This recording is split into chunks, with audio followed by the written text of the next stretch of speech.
एक उम्मीद सुनहरे ख्वाबों की जो आपने देख रखे हैं अपने बच्चों के लिए, सुनहरे कल की सूरत में। उस सुनहरे कल के लिए हम संवारते हैं आपके बच्चों का मुस्तकबिल। यूनिक ग्रुप ऑफ इंस्टीट्यूशन गुज़िश्ता 33 वर्षों से दिखा रहा है रास्तों को मंजिल, उम्मीद को रोशनी, इल्म से अमल की रवायत, बच्चों के रोशन मुस्तकबिल का ज़ामिन।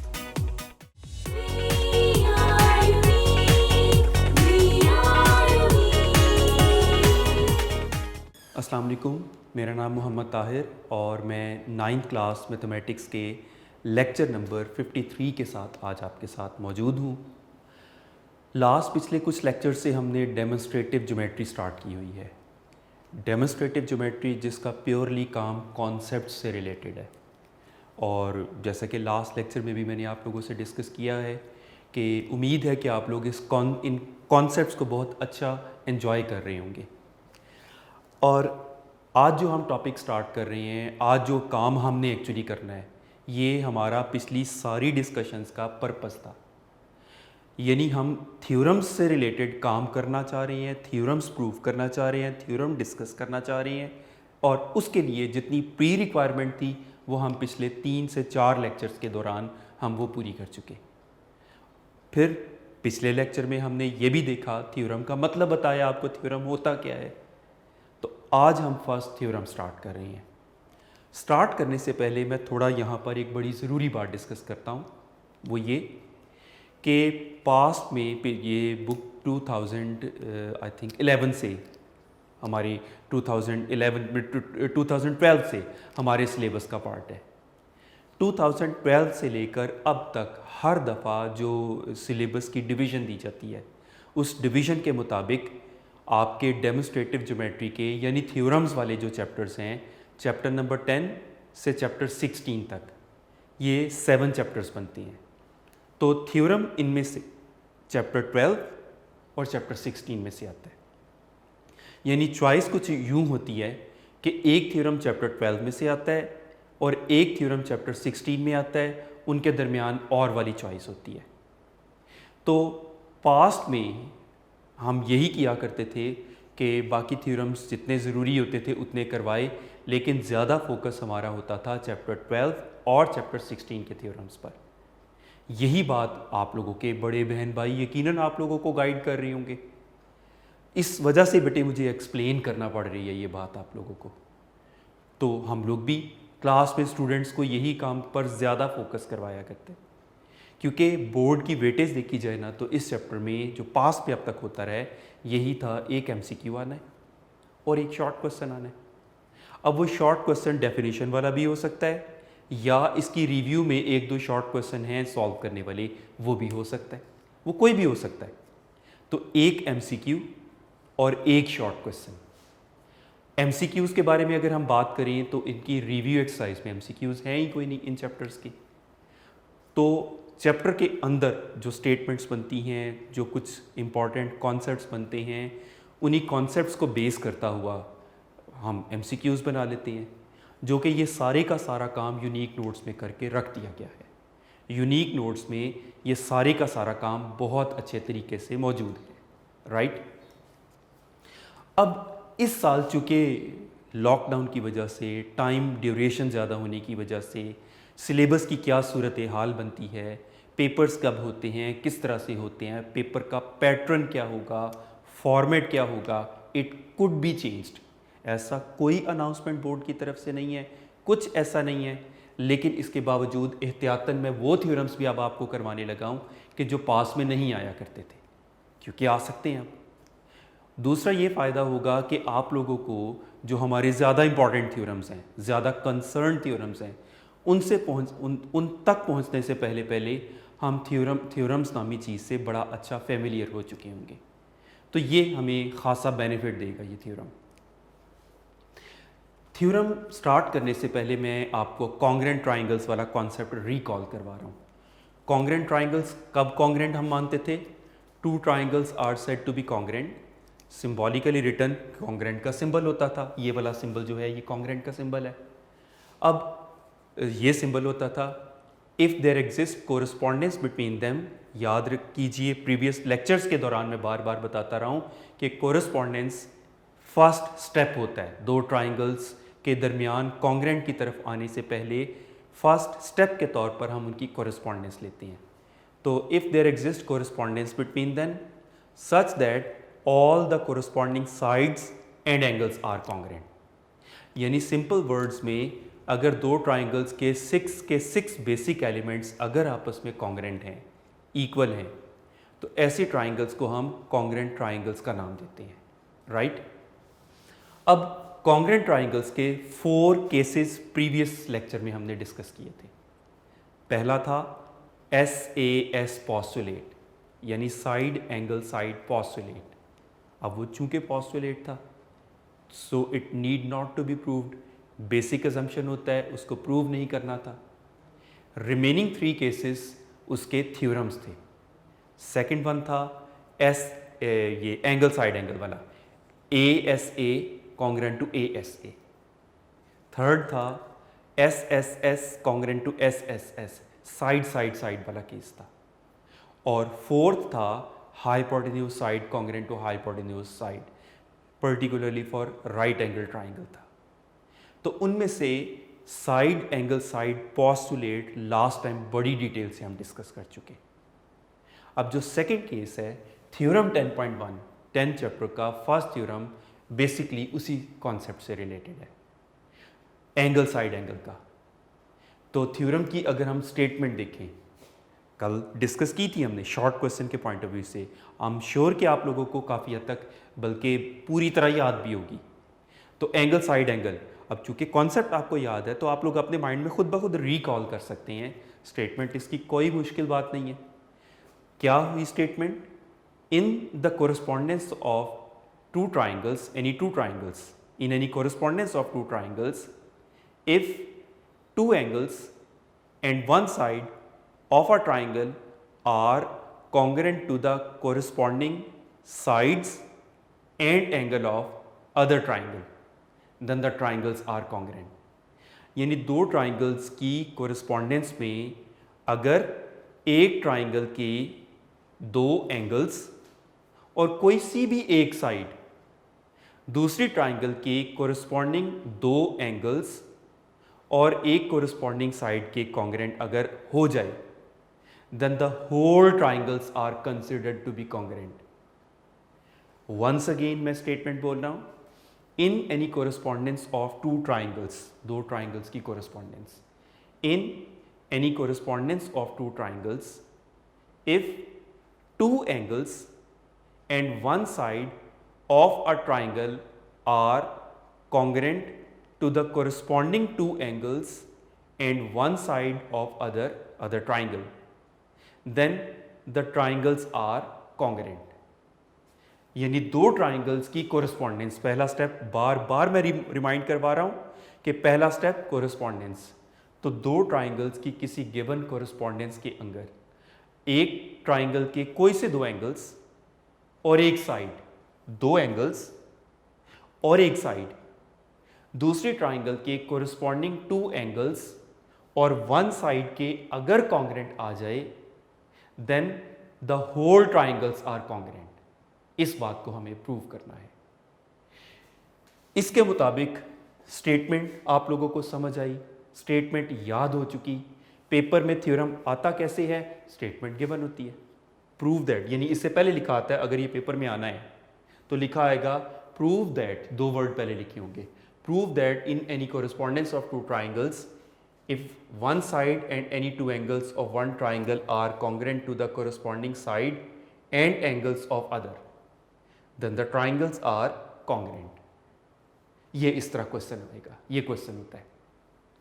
उसके मुताबिक सबसे पहले बेहतर होता है फिगर बना लिया करें, क्योंकि फिगर के मुताबिक गिवन और टू प्रूव आप लोग लिखते हैं। स्टेटमेंट के अंदर से ही गिवन और स्टेटमेंट के अंदर से ही टू प्रूव हमने निकालना होता है, लेकिन फिगर हमें इसमें हेल्प बहुत करती है। तो सबसे पहले हम फिगर बना लेते हैं। अब फिगर में मेजरमेंट बेशक कंपल्सरी नहीं है, लेकिन मैं फिर बता रहा हूं कि फिगर्स का एक जितना लग रहे होना ज़रूरी है, स्केल के साथ और पेन के साथ। ये फिगर आप लोगों ने पेंसिल से नहीं बनानी, बोर्ड में आपको पेंसिल्स अलाउड ही नहीं होती। थोड़ा सा इसके बारे में भी गाइड कर दूं, बाकी पेपर्स में तो आप पेंसिल पेपर में ले जा ही नहीं सकते, आप लोगों को वैसे ही रखवा लिया जाता है। लेकिन मैथ के पेपर में प्रैक्टिकल ज्योमेट्री की वजह से पेंसिल्स अलाउड होती हैं। लेकिन इसके बावजूद थ्योरम वाली जगह पर आपने वो तो जो प्रैक्टिकल ज्योमेट्री वाला पोर्शन है वहाँ पर आप पेंसिल से बना सकते हैं, ये पेंसिल से नहीं बनाएंगे। ये आपको पेन से, मार्कर से, बॉल पॉइंट से, पॉइंटर से, यानी ना मिटने वाली चीज़ से आपको बनाना है। तो क्या करेंगे, फिगर बनाने की भी मैं टेक्निक आपको बता रहा हूँ। आप कम से कम एक बेस वाली लाइन को मेजर करके बनाएं, इंशाल्लाह बाकी फिगर भी तकरीबन कोई स्पेशल मेजरमेंट की ज़रूरत नहीं रहेगी। क्योंकि आप लाइनों वाले पेज पे कर रहे होंगे, आपके लिए बनाना भी बेहद आसान होगा। तो एक लाइन BC और एक लाइन EF इक्वल लेंथ की बना लें। सपोज आपने 5 सेंटीमीटर की लगाई तो थोड़ा सा गैप देके ये 5 सेंटीमीटर की लगा लें।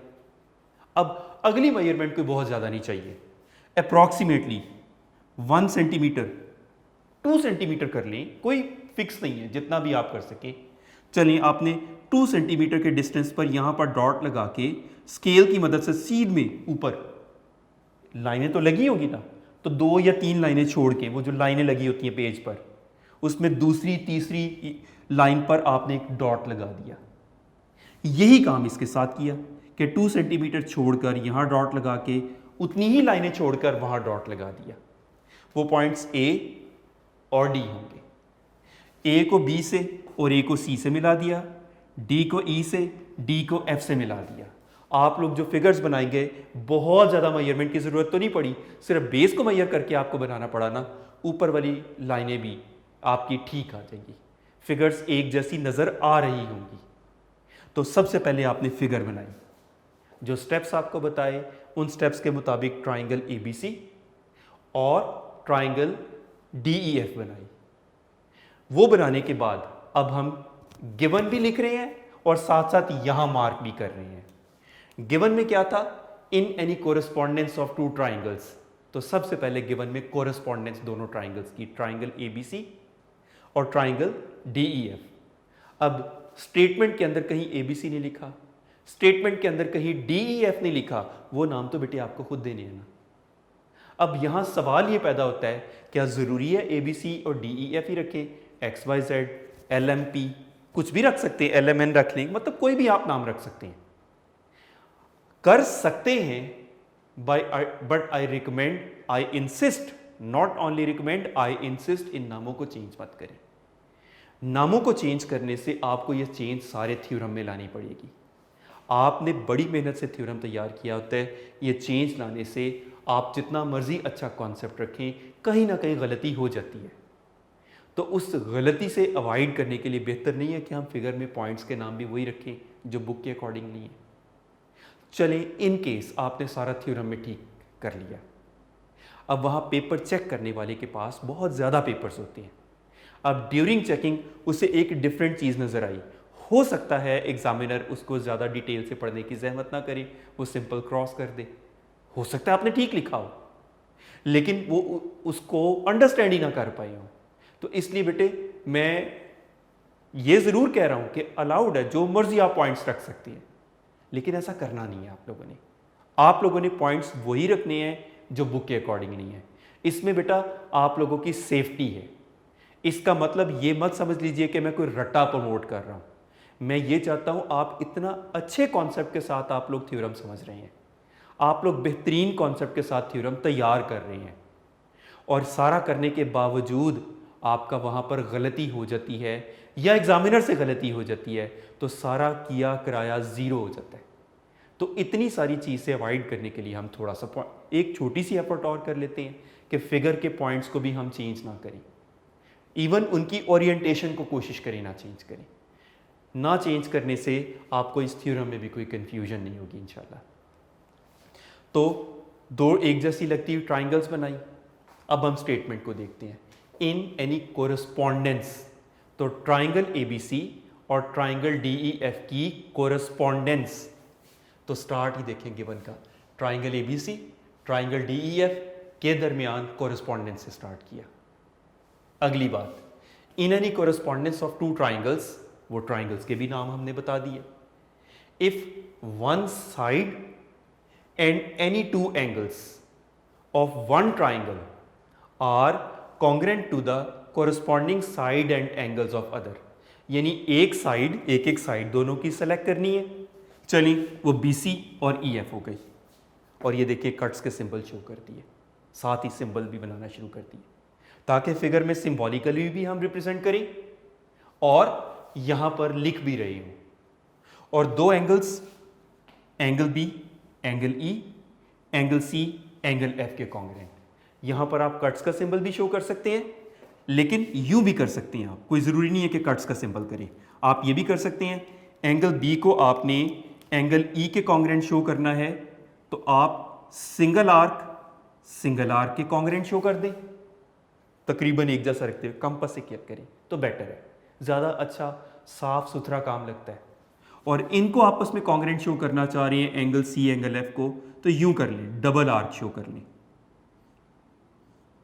और इसी तरह कंपास के साथ डबल आर्क शो कर लें, तो ये कॉन्ग्रेंट है। अब ये चार बातें हमने गिवन में बतानी है। नंबर 1 कोरस्पॉन्डेंस, और आगे ये तीन चीजें, एक तो कोरस्पॉन्डेंस, एक साइड और दो एंगल्स, ये चार चीजें हो गई। तो ये चार बातें हमें गिवन में पता है, इस तरह याद भी होता जाता है। ये जो जिन पॉइंट्स के साथ आपको बता रहा हूं ये कॉन्सेप्चुअली आपको याद भी होता जाएगा।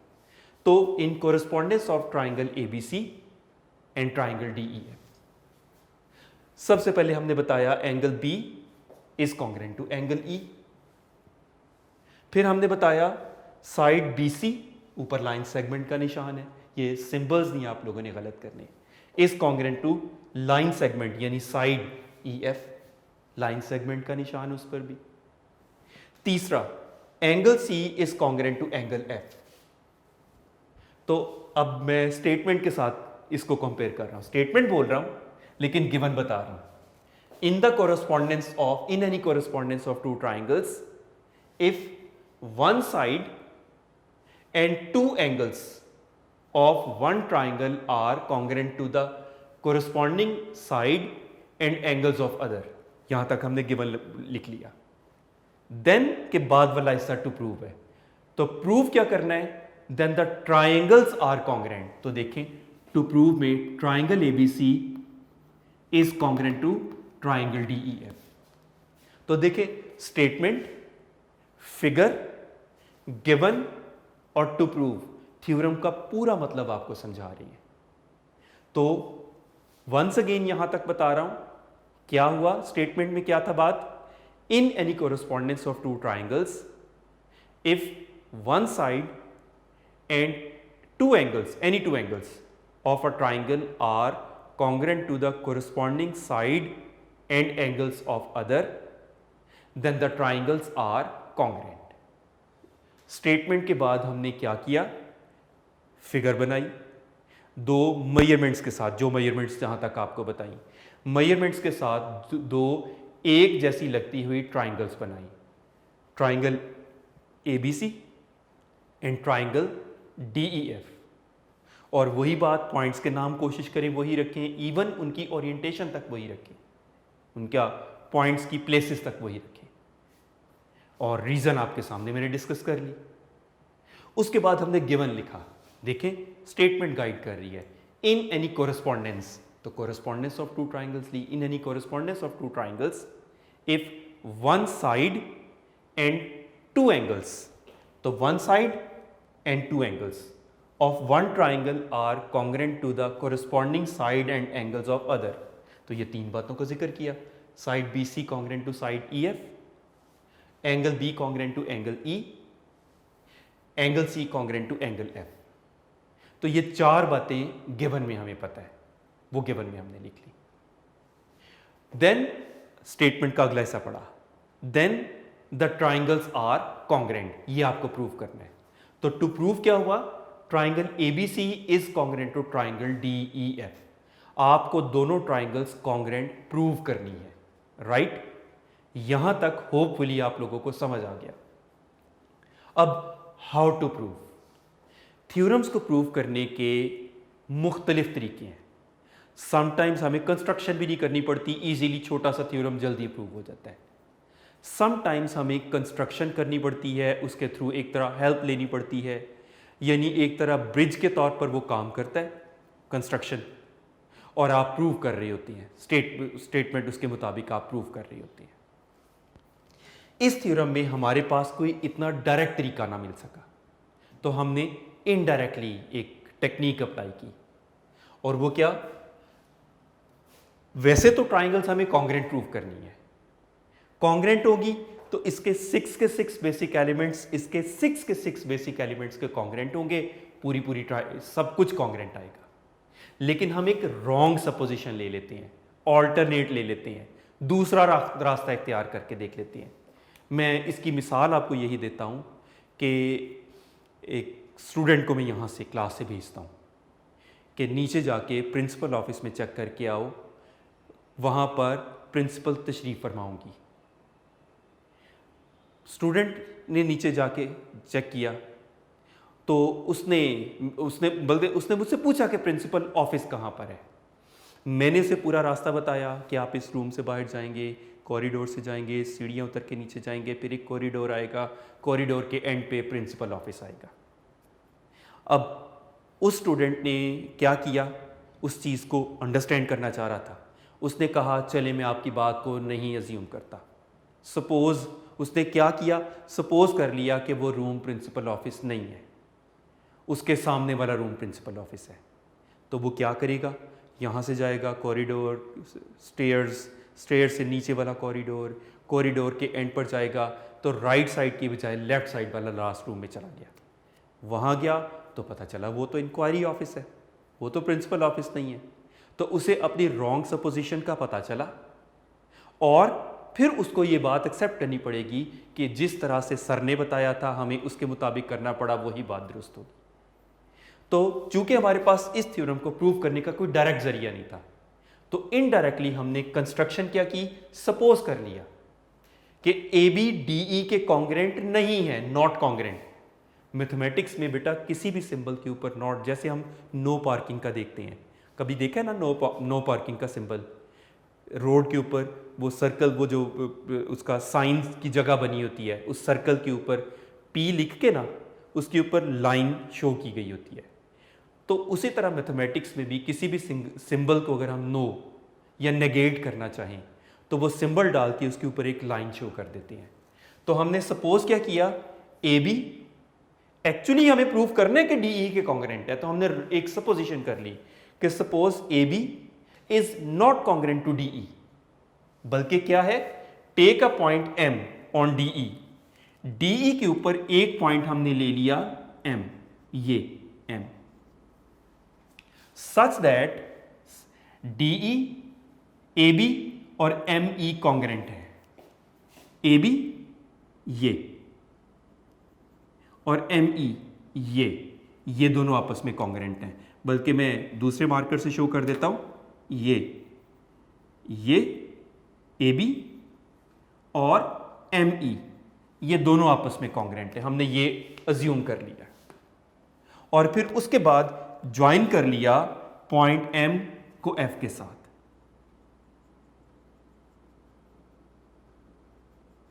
अच्छा, यहां आपने नोट किया मैंने कंस्ट्रक्शन डॉटेड लाइन से की है, कंपल्सरी नहीं होता, डॉटेड से कर लेने से जरा उसकी पहचान अच्छी होती है। आप किसी थ्योरम में देखेंगे कंस्ट्रक्शन डॉटेड से की हुई है, किसी में नहीं भी की हुई, यानी ये कोई मार्क्स या इस ऐसे किसी भी पॉइंट ऑफ व्यू से कोई इतना बड़ा इशू नहीं है। डॉटेड से कर लेना ना कर लेना कोई फ़र्क नहीं पड़ता, लेकिन मैं रिकमेंड करूंगा कि बेहतर होता है कि डॉटेड से करें, ज़रा आपके प्रूफ के दौरान अंडरस्टैंडिंग आसान हो जाती है। ठीक, तो कंस्ट्रक्शन में हमने 3 काम किए, इस तरह याद रखना आसान हो जाता है। पहला step, wrong supposition, suppose A B is not congruent to D E, congruent नहीं है।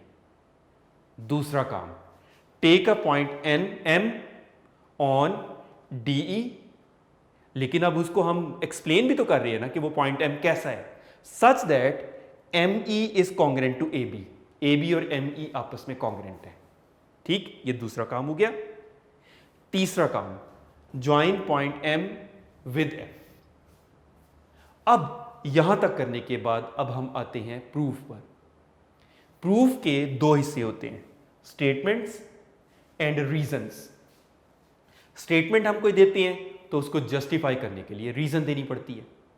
तो सबसे पहले हम ट्राइंगल ABC ये एंड ट्राइंगल MEF ये दो ट्राइंगल्स की कोरस्पॉन्डेंस ली।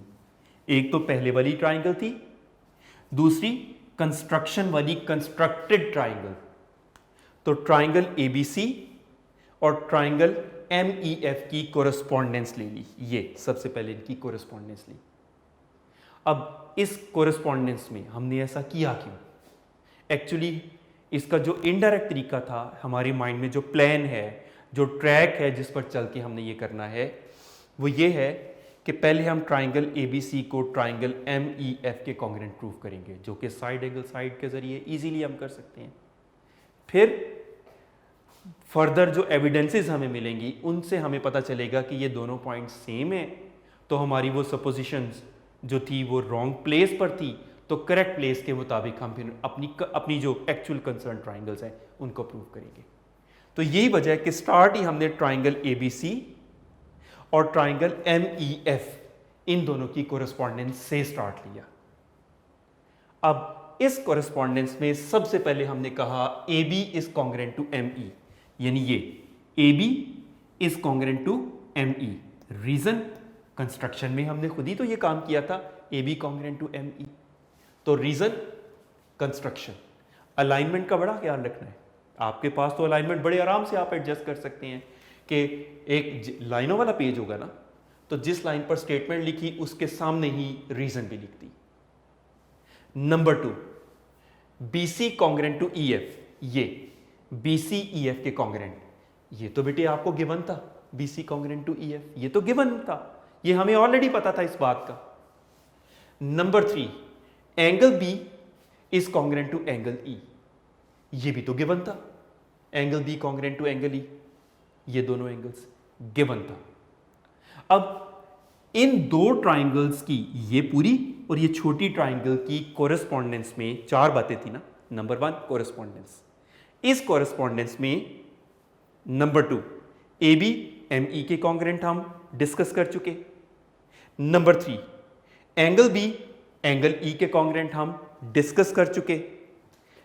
नंबर 4 BC EF के कॉन्ग्रेंट हम डिस्कस कर चुके। तो इन दो ट्राइंगल्स की कोरस्पॉन्डेंस में साइड, एंगल, साइड, इस ट्राइंगल की साइड, एंगल, साइड के कॉन्ग्रेंट हम प्रूव कर चुके। Therefore triangle ABC is congruent to triangle MEF। Reason SAS postulate, side angle side postulate. तो देखिए अगली स्टेटमेंट वही है ना, देयरफॉर ये 3 डॉट्स का मतलब होता है ऊपर एक डॉट नीचे 2 डॉट्स का मतलब therefore triangle ABC is congruent to triangle MEF। तो ट्राइंगल ABC ट्राइंगल MEF के कॉन्ग्रेंट हम प्रूव कर चुके, राइट। अब जब दो ट्राइंगल्स पूरी हम कॉन्ग्रेंट प्रूव कर चुके, तो इसका क्या मतलब, इसके 6 के 6 बेसिक एलिमेंट्स, इसके 6 के 6 बेसिक एलिमेंट्स के कॉन्ग्रेंट, इसका ऑल 6 बेसिक एलिमेंट्स, इसके ऑल 6 बेसिक एलिमेंट्स के कॉन्ग्रेंट। उन 6 के 6 बेसिक एलिमेंट्स में angle C is congruent to angle MFE, यानी मैं दूसरे मार्कर से शो करता हूं, एंगल C इस ट्राइंगल के एंगल MFE के कॉन्ग्रेंट हमने प्रूव कर दिया। Angle C congruent to angle MFE।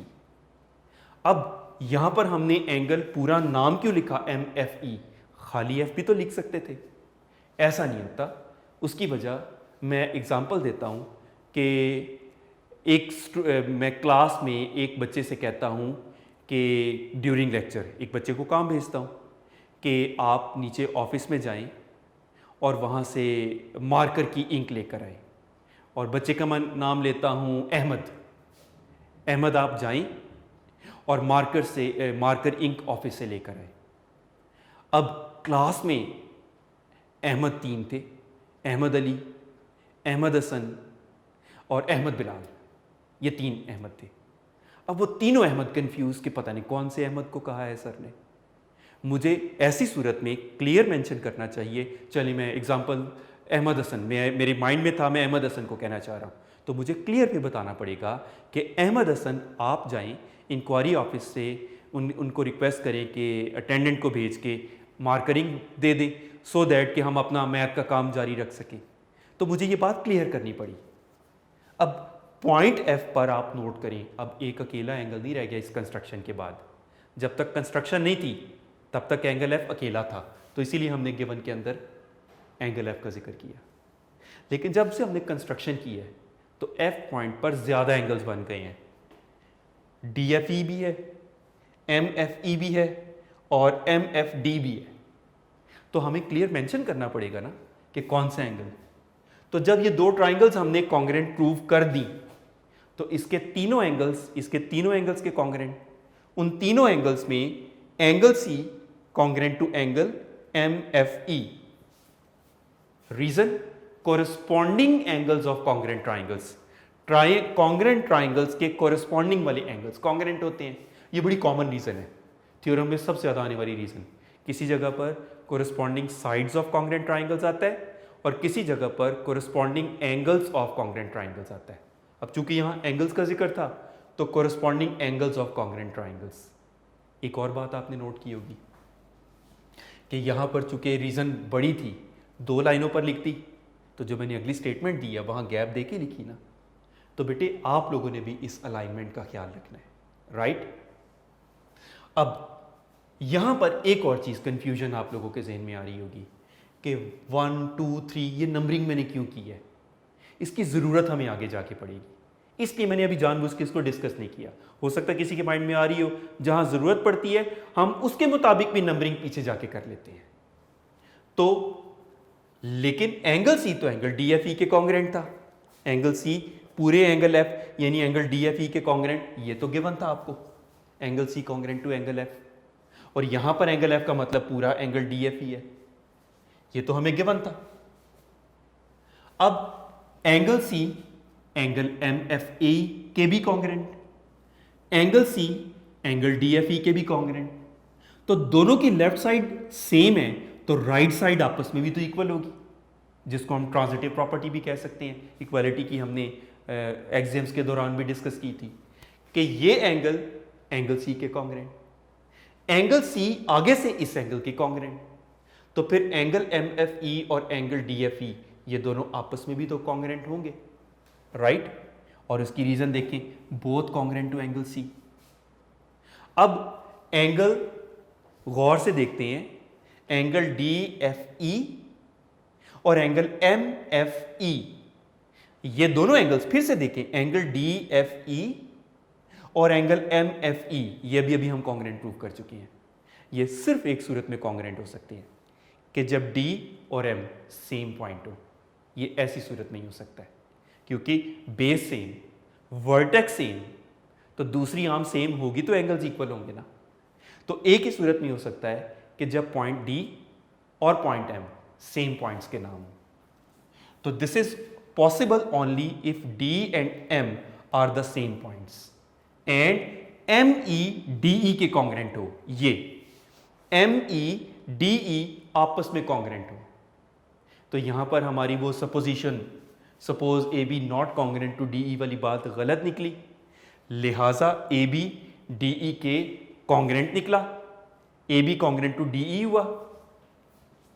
तो एम ई डी ई के कॉन्ग्रेंट था तो लिहाजा A B congruent to D E हुआ। अब दोनों ट्राइंगल्स की कोरेस्पॉन्डेंस लेते हैं, ट्राइंगल एबीसी और प्रॉपर जो हमारी कंसर्न ट्राइंगल डीईएफ है, इसमें A B congruent to DE, अभी हम प्रूव कर चुके। Number 2, angle B congruent to angle E, reason given है हमें। Number 3, B C is congruent to E F, reason given है हमें। Therefore triangle ABC is congruent to triangle DEF, reason SAS postulate. लेकिन आप note करें, इतनी लंबी चौड़ी स्टोरी तो नहीं कही गई, यहां पर एक लाइन लिखी हुई है और डायरेक्ट ही कह दिया, therefore triangle ABC is congruent to triangle DEF, reason SAS postulate. तो ये एक टेक्निक है, समझ लें, एक शॉर्टकट टेक्निक है कि जब हम एक ही चीज को बार बार यूज कर रहे हैं तो उसके प्रीवियस रेफरेंसेस उसी थ्योरम में मौजूद हैं, उन रेफरेंसेस को हम यूज़ कर सकते हैं। देखें, यहाँ हमने लिखा from first, second, third and fourth. First में क्या था? A B congruent to M E, और एम ई आगे से डी ई के कॉन्ग्रेंट है, right? A B congruent to M E आगे से डी ई के कॉन्ग्रेंट है, तो लिहाजा ए बी डी ई के कॉन्ग्रेंट हुआ ना। तो फर्स्ट, थर्ड और फोर्थ स्टेटमेंट्स इनको कॉन्ग्रेंट प्रूव कर रही हैं। ये एंगल्स हम ऑलरेडी कॉन्ग्रेंट प्रूव कर चुके थे, गिवन में था, एक तरह से पहले डिस्कस भी हुआ, और बी सी ई एफ के कॉन्ग्रेंट गिवन में है। तो देयरफॉर इस ट्राइंगल में साइड, एंगल, साइड, इस ट्राइंगल के साइड, एंगल, साइड के कॉन्ग्रेंट प्रूव हुआ। देयरफॉर फाइनली हमारा कंसर्न पोर्शन प्रूव हुआ। Therefore triangle ABC is congruent to triangle DEF, और यही बात आपको प्रूव करनी थी। इन शॉर्ट, ये सारा थ्योरम मैं वंस अगेन आप लोगों को याद करने के पॉइंट ऑफ व्यू से रिकॉल करवाता हूं। आप लोग कोशिश करें, यहां देखें और अपने माइंड में रिकॉल करें। स्टार्ट था स्टेटमेंट। स्टेटमेंट क्या थी? इन any correspondence of two triangles, if any two angles and one side of a triangle are congruent to the corresponding side and angles of other, then the triangles are congruent. सबसे पहले हमने figure बनाई थी। Figure में triangle ABC और triangle DEF बनाई, major करके कोशिश करनी है कि वो एक जितनी नजर आ रही हो, और उनके अंदर BC कॉन्ग्रेंट टू EF वो कट्स के साथ शो किया, एंगल B को एंगल E के साथ सिंगल आर्क के साथ शो किया, एंगल C को एंगल F डबल आर्क के साथ शो किया, और गिवन में 4 बातें हैं। Number 1 correspondence triangle ABC triangle DEF। Number 2 BC congruent to EF, ऊपर लाइन सेगमेंट का निशान। Number 3 angle B congruent to angle E। Number 4 angle C congruent to angle F। To prove क्या है? Then the triangles are congruent, यानी triangle ABC is congruent to triangle DEF, ये आपको prove करना है। Construction क्या की? सपोज कर लेते हैं AB is not congruent to DE, AB DE के कॉन्ग्रेंट नहीं है, बल्कि एक पॉइंट M हमने DE के ऊपर लिया such that ME is congruent to AB, ये कॉन्ग्रेंट लिए, और then join M with F। अब प्रूफ में ट्राइंगल ABC और ट्राइंगल MEF की कोरस्पॉन्डेंस ली। इस कोरस्पॉन्डेंस में सबसे पहले हमने कहा AB is congruent to ME। Reason? Construction में हमने ऐसा किया। Number 2 angle B is congruent to angle E। Reason? Given थी ये बात। Number 3 BC congruent to EF, ये भी बात गिवन है। तो देयरफॉर ट्राइंगल ABC, इस ट्राइंगल का साइड एंगल साइड इस ट्राइंगल के साइड एंगल साइड के congruent, therefore triangle ABC is congruent to triangle MEF। Reason? SAS postulate, side angle side postulate के मुताबिक। अब जब दो ट्राइंगल्स पूरी कॉन्ग्रेंट, तो इसके तीनों एंगल्स के कॉन्ग्रेंट, उन तीनों एंगल्स में angle C is congruent to angle MFE। Reason? Corresponding angles of congruent triangles. लेकिन एंगल C तो एंगल DFE के कॉन्ग्रेंट गिवन था आपको। ये दो बातें बैक वक्त आपको मिल गई। अब दोनों एंगल C के कॉन्ग्रेंट हैं, therefore angle DFE and angle MFE also congruent. लेकिन ये बात तो सिर्फ एक सूरत में हो सकती है कि जब पॉइंट M और D सेम हो, एक ही सूरत में हो सकता है। तो देयरफॉर ME DE के कॉन्ग्रेंट, और लिहाजा AB DE के कॉन्ग्रेंट, और फिर इस ट्राइंगल और पूरी बड़ी ट्राइंगल DEF में साइड एंगल साइड की वजह से ये दोनों ट्राइंगल्स कॉन्ग्रेंट, और यही आपको प्रूव करना था, राइट? काफ़ी हद तक आपको थ्योरम याद हो चुका। थोड़ी सी फर्दर एफर्ट करें, बहुत अच्छे तरीके से इसको रिवाइज करें, लिखें। थ्योरम याद रखिएगा बेटा, लिखे बगैर कभी नहीं होता। तरतीब कुछ बच्चों की मुख्तलिफ हो सकती है। कुछ बच्चे लिख कर याद करते हैं, कुछ बच्चे याद करके लिखते हैं। बेटे what ever is the sequence आपको लिखना है theorem. And next theorem next time हम करेंगे इंशाल्लाह। उस वक्त तक आप लोग कोशिश करेंगे थ्योरम याद कर चुके हो। Thank you very much and best of luck.